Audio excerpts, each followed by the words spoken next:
Bismillahirrahmanirrahim. Assalamualaikum warahmatullahi wabarakatuh. Halo teman-teman, ketemu lagi bersama saya Mama Nasya Rafania.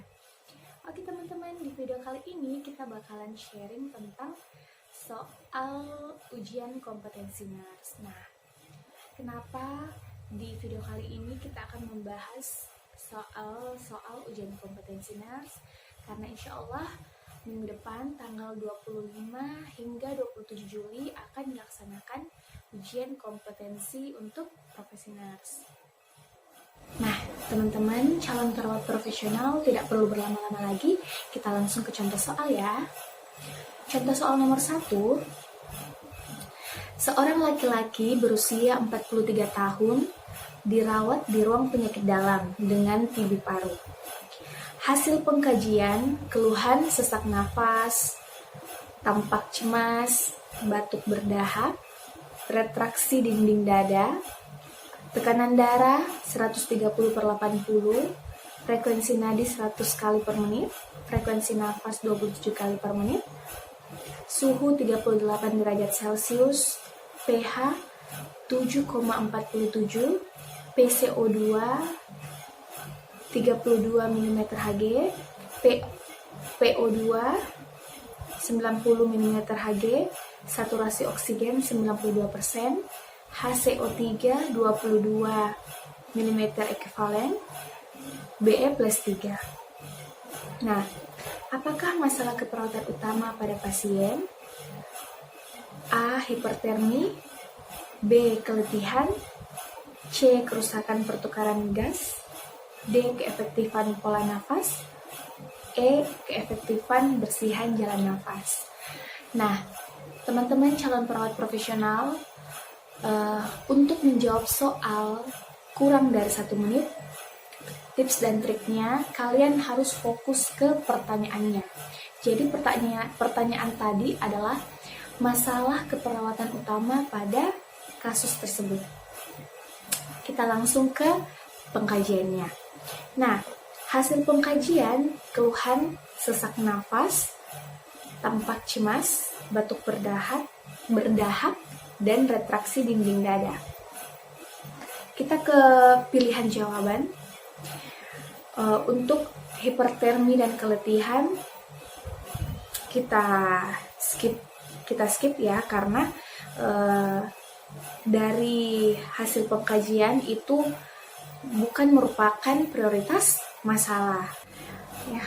Oke teman-teman, kita ke opsi jawaban C, D, dan E.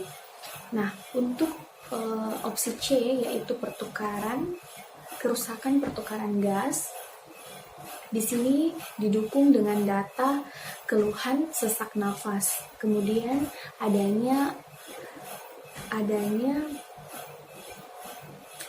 abnormalitas nilai AGD.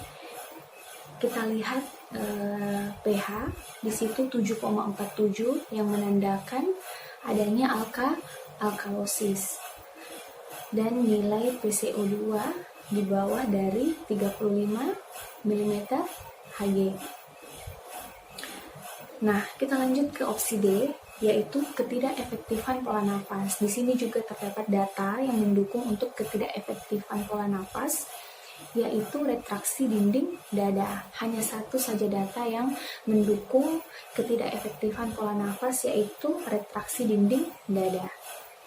Nah, kita lanjut ke opsi E, ketidakefektifan bersihan jalan nafas. Nah, ketika kita berbicara atau membahas tentang ketidakefektifan bersihan jalan nafas, di sini juga ada datanya, yaitu adanya batuk berdahak. Tetapi kata kunci untuk ketidakefektifan bersihan jalan nafas di sini adalah ketidakpatenan jalan nafas atau ketidakmampuan pasien mengeluarkan dahaknya.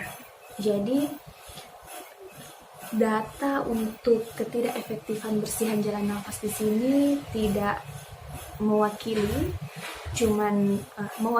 tetapi hanya untuk batuk berdahaknya saja. Tetapi kata kunci dari ketidakefektifan bersihan jalan nafas itu adalah ketidakpatenan dari jalan nafas. Jadi di sini sudah jelas jawabannya adalah C, yaitu kerusakan pertukaran gas, di mana data yang mendukung keluhannya adalah sesak napas dari hasil pengkajian dan adanya abnormalitas nilai AGD atau analisa gas darah. Oke teman-teman, sangat mudah ya untuk memahami data dari pengkajian. Jadi kita fokus ke pertanyaan. Bagaimana teman-teman? Kita lanjut ke soal nomor 2. Oke teman-teman, kita lanjut ke soal nomor 2. Seorang laki-laki berusia 48 tahun dirawat hari ketiga dengan diagnosis gagal jantung kongestif. Pasien mengeluh sesak bertambah saat berjalan ke kamar mandi.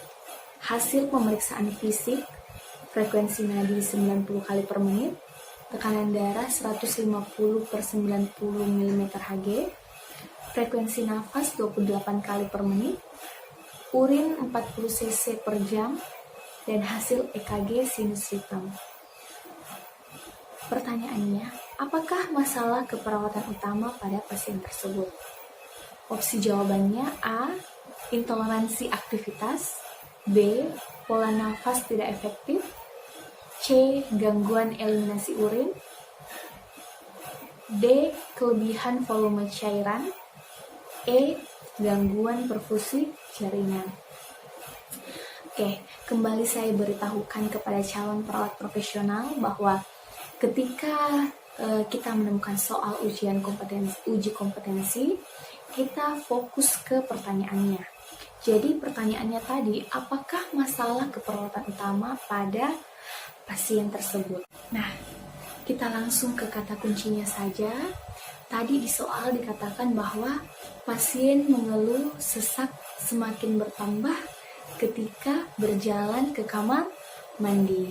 Nah, pasien tersebut juga mengalami gagal jantung kongestif. Jadi jelas di sini jawabannya adalah intoleransi aktivitas. Di mana ketika pasien jantung melakukan aktivitas berlebih, contoh kita kembali ke kasus tadi bahwa ketika dia berjalan ke kamar mandi, dia mengeluh bertambah sesak.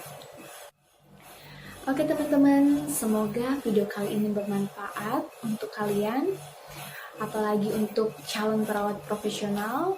Semoga mampu menjawab soal ujian kompetensi dengan baik dan benar. Untuk yang belum subscribe, jangan lupa like, komen, dan subscribe.